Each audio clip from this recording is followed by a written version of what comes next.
छत्तीसगढ़ राज्य के मुख्यमंत्री माननीय भूपेश बघेल ने एक सराहनीय कदम जरूर उठाया है कि, और वो विश्वास करता हूँ कि इस सराहनीय कदम से जो बेरोजगार युवक है युवती है उनको बेनिफिट मिलेगा, लाभ मिलेगा। के कर्मचारी या ग्रुप डी के श्रेणी के लोगों को बेरोजगारी भत्ता, उसके परिवार के लोग को बेरोजगारी भत्ता मिल सकता है। बेरोजगारी भत्ता में क्या है कि एक परिवार के एक ही व्यक्ति को मिलेगा।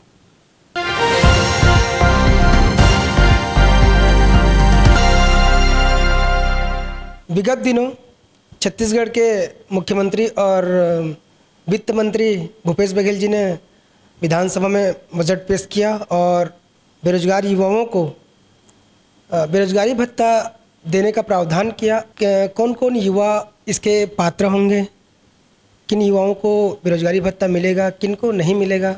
नमस्कार, मैं राजेश पटेल, आप देखना प्रारंभ कर चुके हैं आर्यम टाइम्स। मेरे साथ इस विषय को लेकर किरण कुमार जी हैं जिनसे हम बातचीत करेंगे।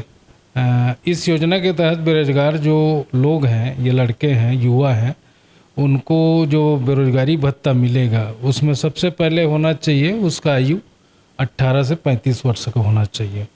दूसरा होना चाहिए जो आवेदक है वो छत्तीसगढ़ का मूल निवासी होना चाहिए।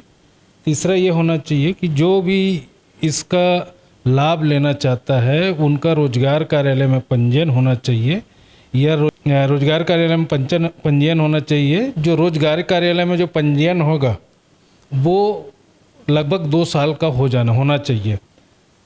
और उस व्यक्ति को मिलेगा, उस युवा को मिलेगा, युवा साथी को मिलेगा जिसका आय का कोई स्रोत ना हो, जिसका परिवार का टोटल जो आय है वो 2.5 लाख से ज़्यादा नहीं होना चाहिए।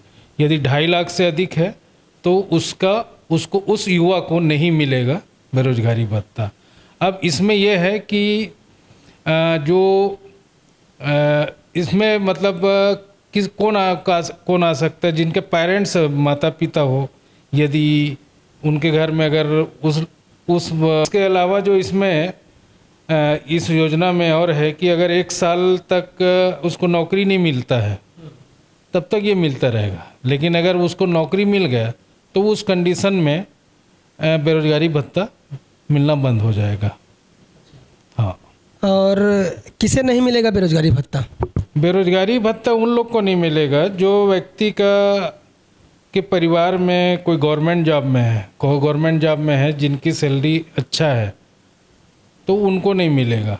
लेकिन चतुर्थ श्रेणी के कर्मचारी या ग्रुप डी के श्रेणी के लोगों को बेरोजगारी भत्ता, उसके परिवार के लोग को बेरोजगारी भत्ता मिल सकता है।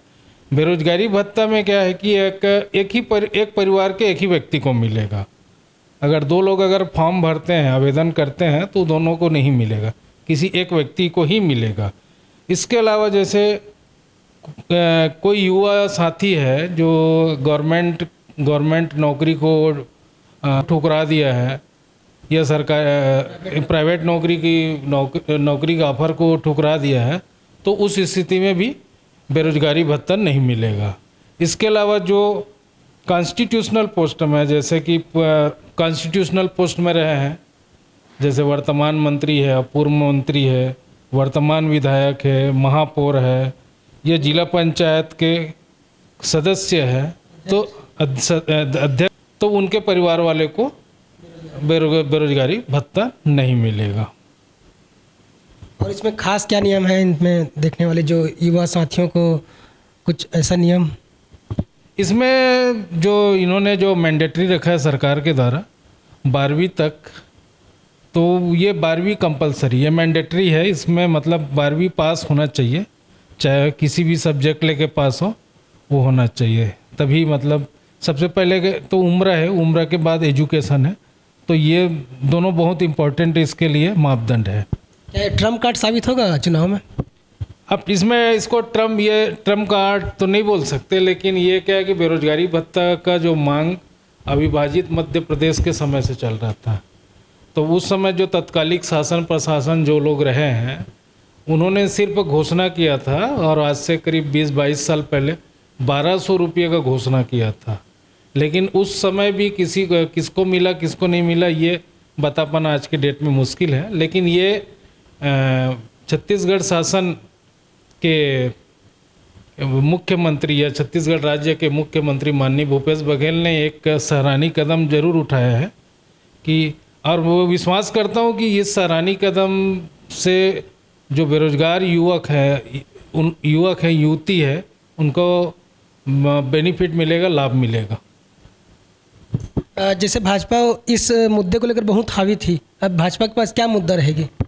भाजपा के लिए इस मामले में अगर बेरोजगारी भत्ता के लिए बात किया जाए तो इसके क्रियान्वयन पे वो उठा सकती है, अगर क्रियान्वयन पे उन्होंने वो उठा सकती है। लेकिन ये तो स्पष्ट क्लियर हो गया कि 2500 रुपया भत्ता देगा।